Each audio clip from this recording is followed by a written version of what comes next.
सिंहासन दिया जाता है। पांडव पर्वतों की तरफ चले जाते हैं और राजा परीक्षित को राज्य सौंप कर चले जाते हैं। राजा परीक्षित कई वर्षों तक राज्य सभा का पालन पोषण करते हैं। अब एक दिन खजाने की सफाई हो रही थी। उसमें से एक मुकुट निकलता है।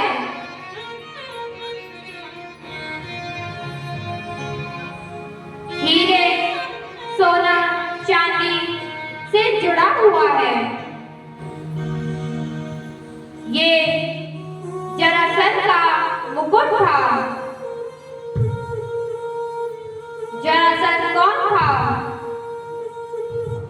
एक बहुत बड़ा पापी राजा था। जरासंध कंस के ससुर थे। बहुत पापी राजा थे। राजाओं को मारकर, लूटकर उन्होंने इस मुकुट को बनाया। जैसे मैंने कहा, भला का संग हो तो सब भला ही भला होता है। संगत अच्छी होनी चाहिए। साथ अच्छा होगा तो विचार अच्छे होंगे। वो मुकुट राजा को पहनाया जाता है। पहनते ही हिंसक भावना आती है। इतने वर्षों में पहली बार राजा ने कहा, शिकार खेलने चलते हैं। शिकार यानी क्या?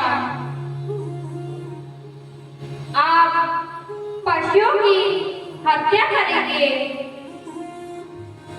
राजा ने कहा, शिकार करने जाते हैं। और बीच रास्ते में देखा कि एक शूद्र, एक बैल, तीन पैर नहीं, एक ही पैर है। एक पैर के बैल को लकड़ी से मार रहा है। बहुत जोर से मार रहा है। नीचे गौ माता पड़ी है। अधमरी हालत में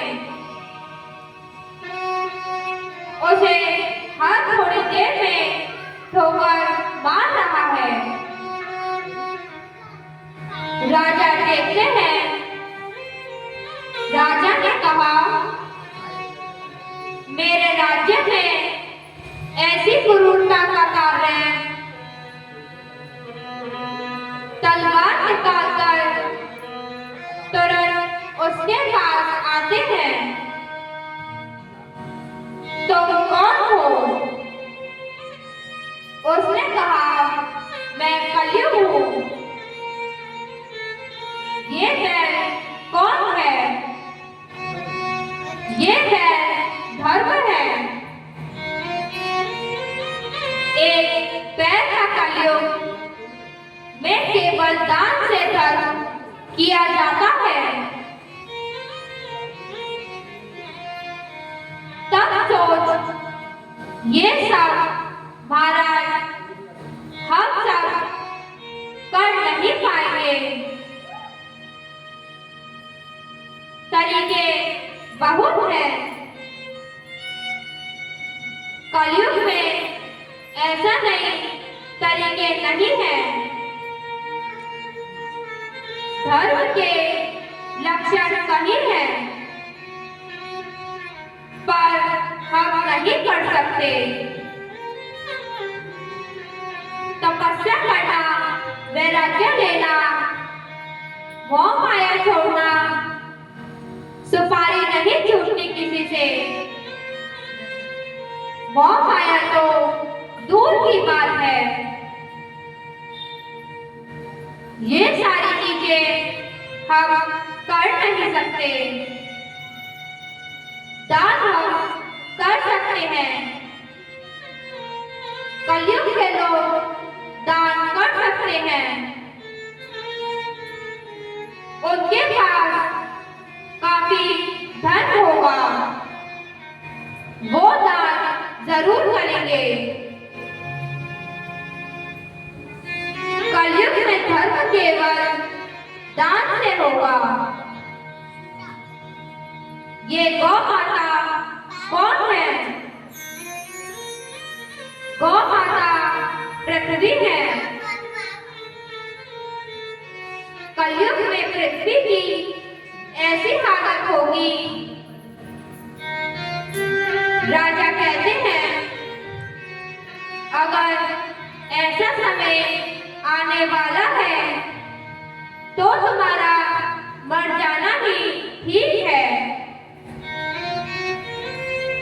उसे मारने लगते हैं। वो कहता है मुझ में लाख अवगुण है, लेकिन एक ऐसा गुण है जो कोई युग में नहीं था। कैसा गुण? कलयुग केवल नाम आधारा। केवल नाम लेने से जीव का कल्याण हो जाएगा। उसे भगवान की प्राप्ति हो जाएगी। बाकी युगों में आपको वर्षों तपस्या करनी पड़ती है,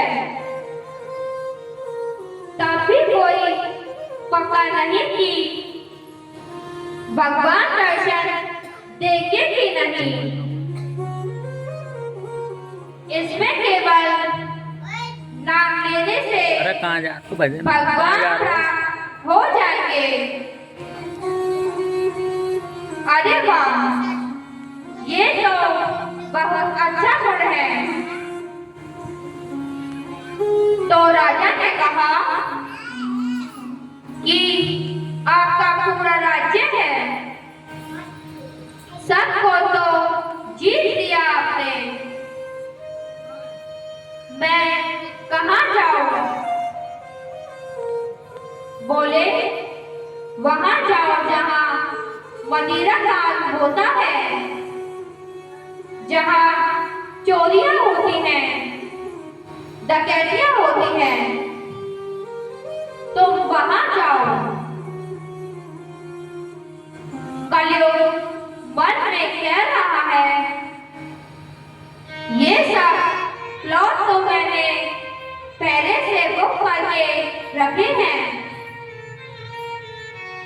उसने कहा ठीक है, पर एक स्थान मुझे मेरे मुताबिक दीजिए। कौन सा स्थान? मुझे सोने का स्थान चाहिए। क्यों जी महाराज, यहाँ कहीं आ जाए। राजा ने कहा ठीक है, बाहर गेट पे मैं तुम्हें सोने के स्थान देता हूँ। सोने में बाकी जो चीज है, मदिरा पान, इन सारे स्थानों पर तुम जा सकते हो। बाकी स्थानों पर तुम मुझे वचन दो कि तुम 5000 वर्षों तक अपना असर नहीं दिखाओगे। आना तो कलयुग, तो 5000 वर्षों तक अपना सर नहीं दिखाओगे। महाराज, हम कहते हैं कलयुग आ गया, कलयुग आ गया। कलयुग कहाँ आ गया? कलयुग की आयु कितनी है? 4,32,000 ये कलयुग की आयु है।